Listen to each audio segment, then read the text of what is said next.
That thing, Miss Annabella, shake that thing, yeah, no. Okay, so palit na tayo ng brake pad natin para sa ating palk. Yan.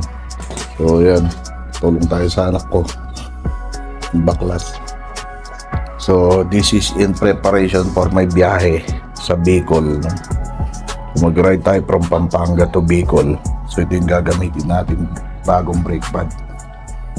So from Bendix. So Bendix, baka naman. So rear and front to.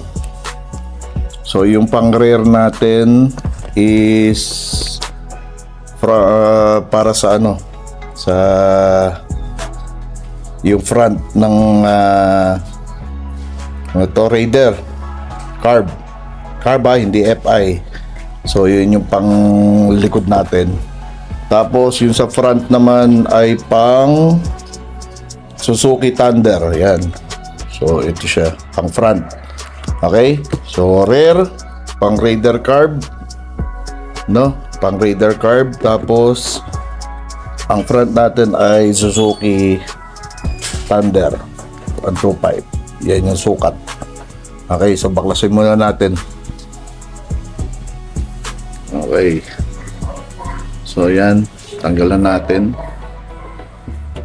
So naka big disc nga pala tayo, no?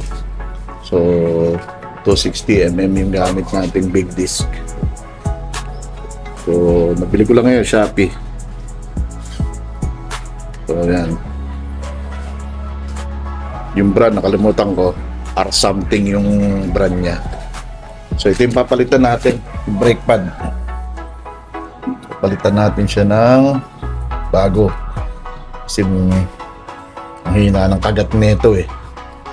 Tapos yun sa likod naman, okay naman yung kagat, kaso dali mapudpud yung ano, yung disc brake sa likod. Nagkaroon na ng ano, lalim.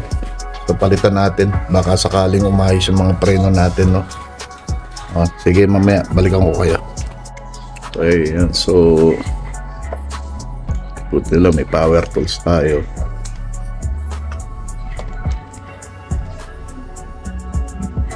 Yan. Kailangan nyo lang ng Allen wrench.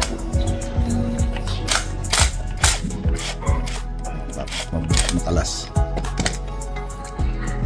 So, hindi na ako nagpapagawa sa labas. Dito lang kami na lang gumagawa nito para less gastos. So,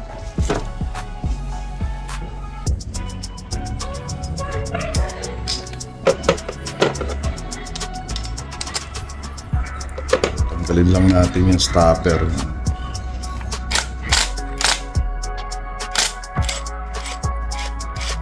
Allen bolts para matanggal natin mga brake pad.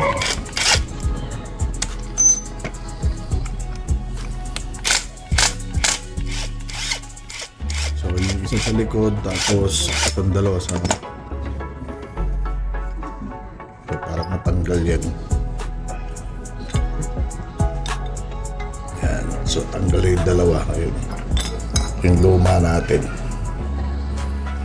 Yan. Ayan.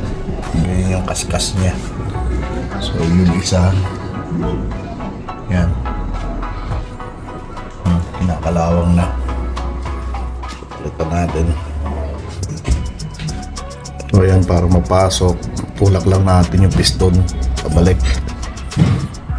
Yan. Palubugin lang natin yung piston kasi kapag hindi mo pinalubog yan, nangyayari, mahirap siya ipasok.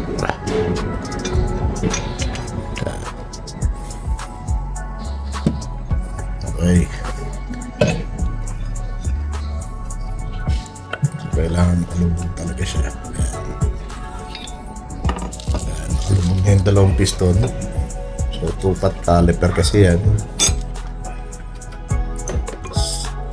Sasalpak na natin yung ating bagong brake pad. So ito na yung ating pang Suzuki Thunder. Yung para sa harap.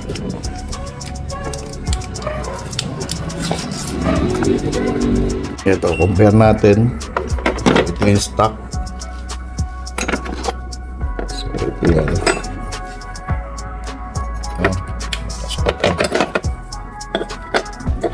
Yan.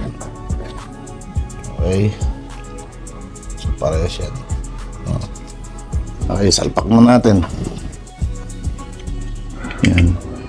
So, isisiksik nyo lang yan. Tapos yung isa. So, dapat yun nando doon. So, may tornilyo doon sa taas. Makasok yan.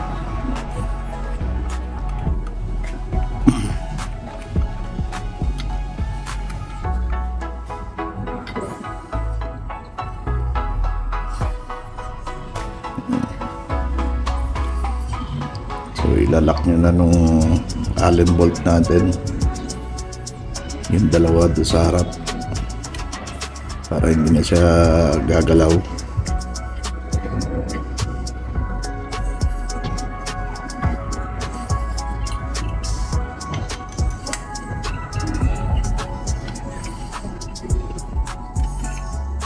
Okay.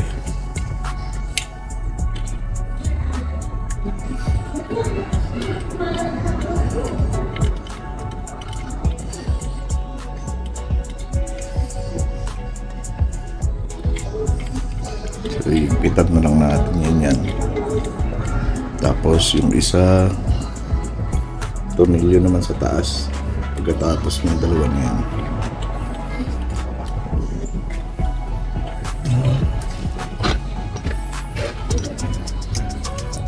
Yan. Yung pinakalock niya.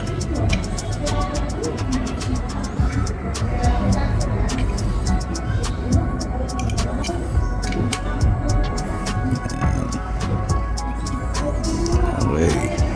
Tapos higpitan na lang. Pagkahigpit niyan, so okay na. Pwede na ulit ibalik. So higpitan muna.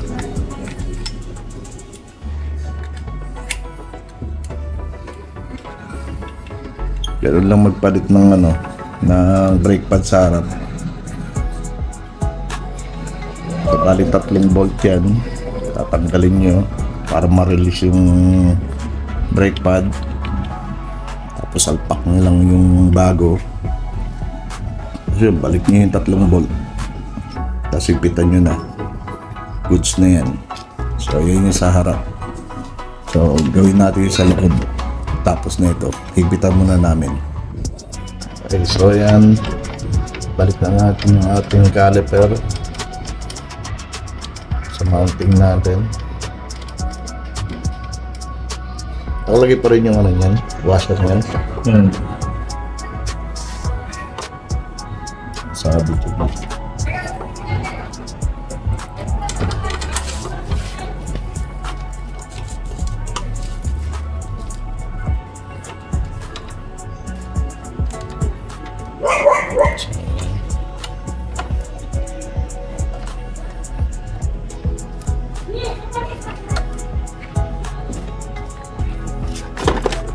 So, ipitan na lang yan. Bago na ating brake pad. Baka naman yun, kaso ayoko ng kagat niya. Yun na yung kagat. So, tayo ng iba.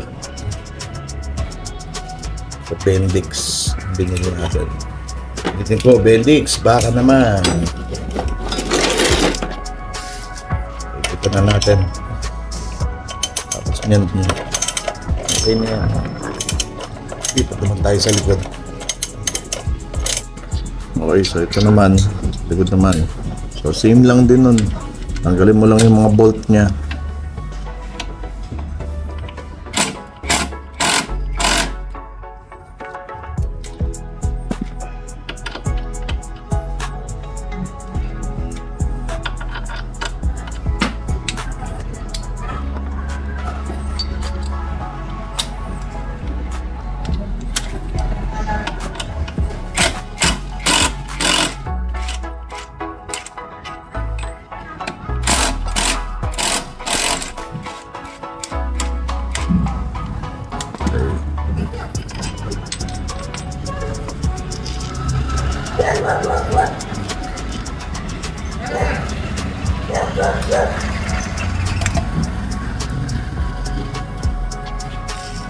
Same lang din yan, no? So, 3 bolt din yan tatanggalin mo. Ito nasa taas. Saka yung dalawa sa harap. So, tanggalin lang, oh. So, bali ito, 2 bolt. Isa. Tapos yung dalawa. Tapos ito. Ito matigas. Pero tatanggalin yan. Sige. Okay. So ito yung stock. Tignan niyo yung itsura. So iba yung kayod niya. Hindi pantay yung kayod. Kapal doon sa may dulo. So dito nung manipis na. So yan. Yan yung stock. Palitan natin ng pang Raider carb na pangharap. Harap ha, hindi pang likod. Raider carb na pangharap. Tulak-uli natin yung piston para bumalik. Para lumubog. Wait lang. Okay, so ito kabitan natin yung ating bagong brake pad na pang Raider carb. So same lang din yan. So, salpak nyo lang. So kahit hindi nyo natanggalin pala yung isang bolt dun sa may yun. Okay lang. Makakalas naman na siya eh. Tapos kabit nyo lang yung 2 bolt dito.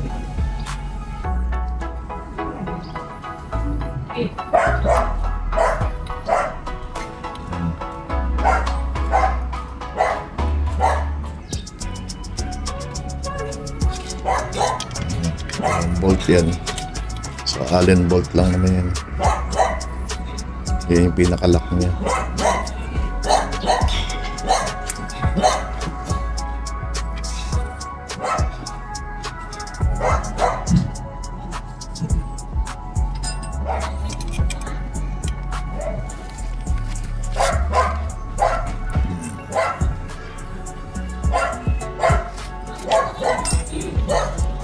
Naisipan ko kasi magpalit dahil hanggang ride tayo Pampanga to Bicol, kailangan maayos lahat bago tayo malis para iwas sa berya.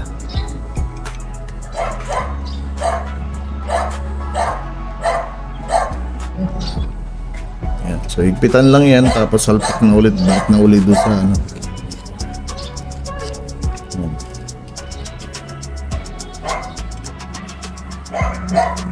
Okay. Tapos mamaya testing natin.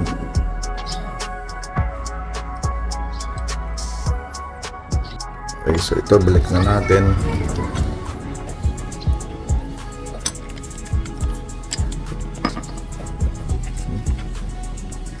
Okay.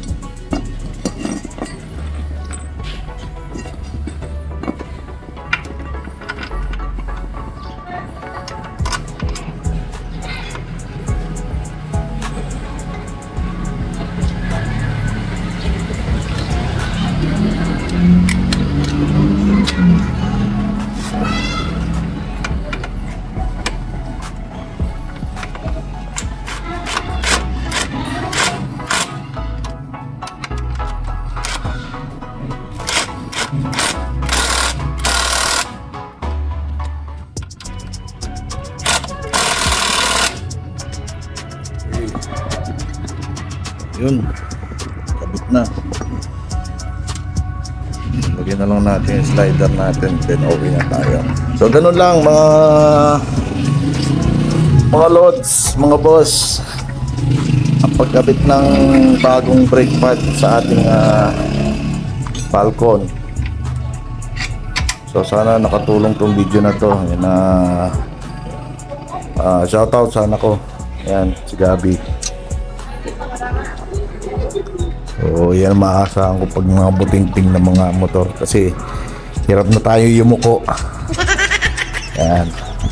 Maraming salamat sa panonood. Sana sa susunod na tutorial natin. Salamat. Have a good day. God bless sa lahat.